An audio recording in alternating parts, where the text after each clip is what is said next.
Hi, wrestling fans. Thanks for clicking the Dreaded D Rose report. Vince, if you need any help, let me know. I got some good advice for you.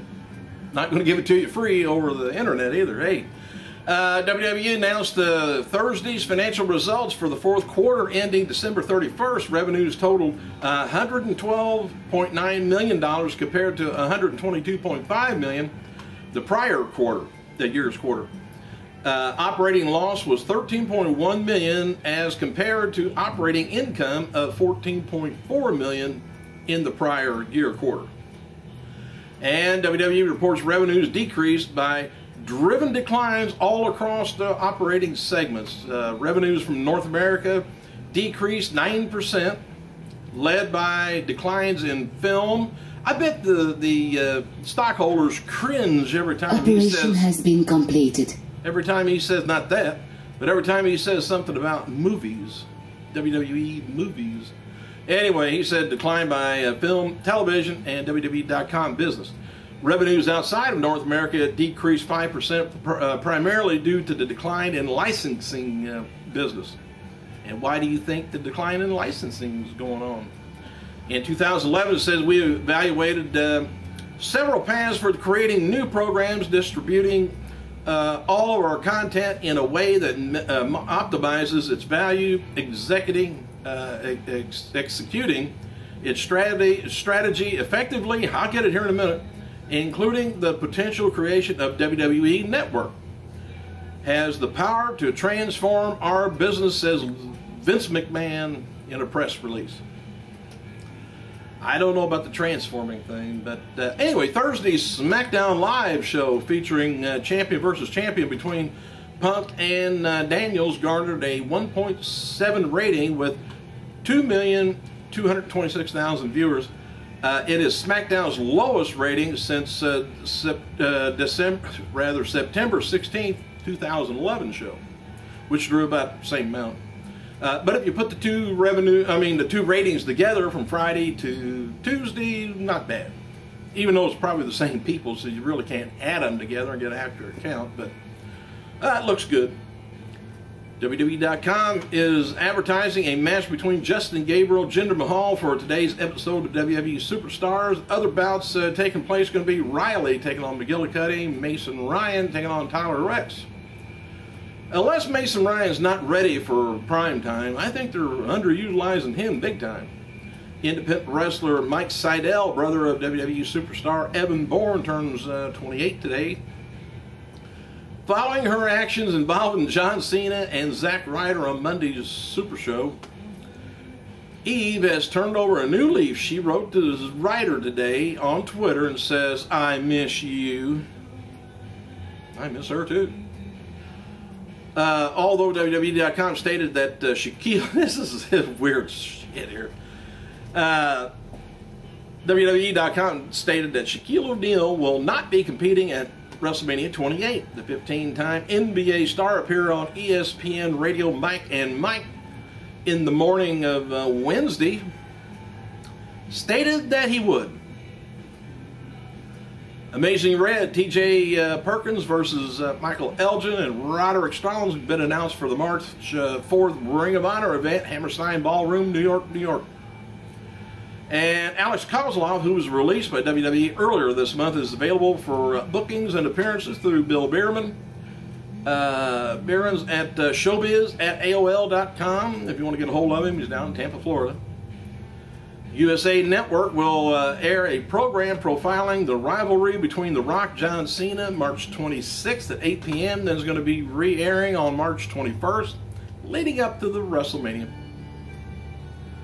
A match involving the Divas is expected to take place at WrestleMania 28, although some of the company officials are kind of against utilizing the women for the sake of, since the affair would take away time from the bouts people are most interested in seeing. So they're saying they don't want to give us more time on the whole event overall. They would rather shorten the matches and put an extra match in. Make it longer, make it 5 hours. Hey, you gotta pay enough money for it. And it's also been suggested about being a pre-show dark match. And February 18th episode of Raw AM Did a 0.64, about 755,000 viewers. All right, in light of her actions involving John Cena and Zack Ryder Monday's Raw Super Show, Eve addressed fans during an unaired segment on last night's SmackDown Live show. Well, Tuesdays. The two-time WWE Women's Champion described herself as a woman of class. Didn't say high class or upper class or lower class, just class. And that she does not deserve the angry reactions she's been receiving. Eve admitted to using Ryder, but that she's no different than anybody else. WWE Executive Vice President of Talent Relations, Interim General Manager of Raw, John Laurinaitis, has campaigned not only to become permanent manager of Raw, but to take over Theodore Long's job as manager of SmackDown is expected to accumulate with a winner-take-all match at WrestleMania 28 in Miami.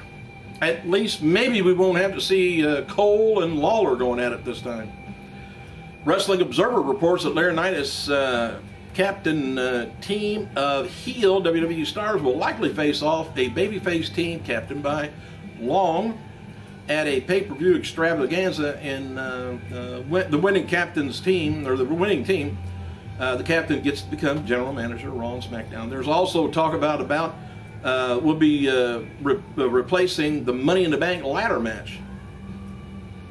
And on behalf of Be a Star, Anti-Bullying Alliance, co-founded by WWE and Creative Coalition, David Otunga paid visit to German Valley Elementary School outside of Rockford, Illinois today to speak with students about the dangers of bullying, and he immediately went back to WWE and started pushing Teddy Long around. The February 20th show of Raw did a 3.24 cable rating, up from 2.99 from the week before. February 6th show did a 3.25. Raw averaged about 4.6 million viewers, identical to the average of 4.62 million on February 6th. The program averaged about 4.66 million viewers in the first half and declined to about 6-7 points the second hour. Not sure why the second hour is not holding people. Must be something on TV a little more interesting, huh? Lawler is going to be facing Tommy Dreamer on March 16th in Nashville, Tennessee, East Trinity Lane. The show features a match also between Doug Gilbert and Larry Zbyszko, which you don't hear from anymore. I don't know why. And following Rey Mysterio's visit backstage last week at Raw in San Diego, any mention of his name to WWE brass reportedly results in a very negative speech. There's concern underlying friction between management's part due to tough contract negotiations and not being returning from injuries as early as they'd like.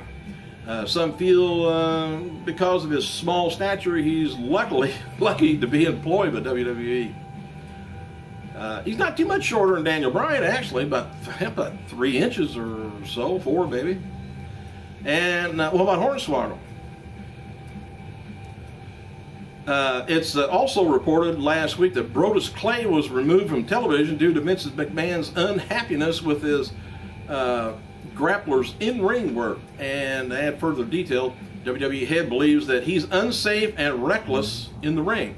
Does not want him competing until his ring work is brought up to par. Eyebrows were raised backstage about Vince McMahon pushing forth talent safety because Mark Henry, Cody Rhodes competed on this week's Raw Super Show hurt. So he's trying to get the most out. You know, there's going to be, with their not stock going down, but the decrease in revenues, well, there's going to be a lot of cutting going on after WrestleMania. Clay dismissed the last week's negative report via Twitter, writing, "Don't believe the hater hype, plant funk, still in orbit, you dig." Vince McMahon is looking to tap into the digital publishing as he feels it could be a major revenue stream for WWE as early as this year. His belief is based on what colleagues have told him about Amazon Kindle and ebook reader. I don't know how many wrestling fans is going to read. I hate to say that, but okay. John Bradshaw Layfield, remember him?